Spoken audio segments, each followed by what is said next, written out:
It's been a busy past few years for Eden Robinson.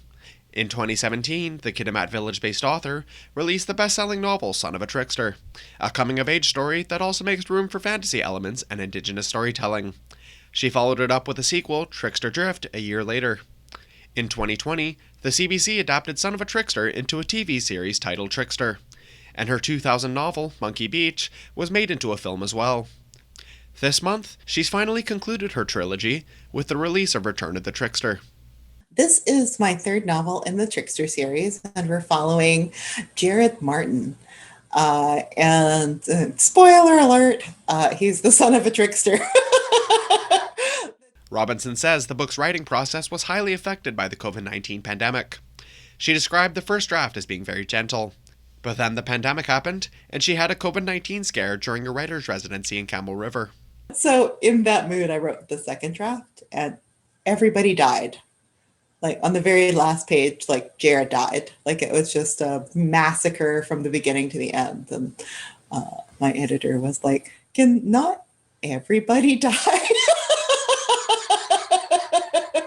She eventually returned to Kitimat Village, where she wrote the third draft and added in some more absurd moments, such as a scene where the protagonist's organs are running around a hospital bathroom. The absurd moments that happen after the extreme horror are little elements that I added in the third draft when I could look at it with a little more distance.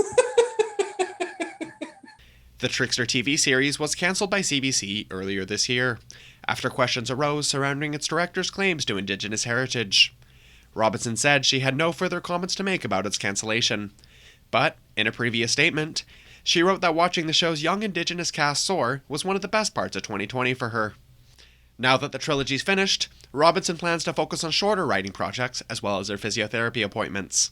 Although she doesn't have any big novels planned at the moment, she does have story ideas in mind. I have competing novels in my head and they all want to come out at the same time, but that won't work. So eventually one will come to the surface and I'll work on that. For CFTK-TV News, I'm Joshua Azizi.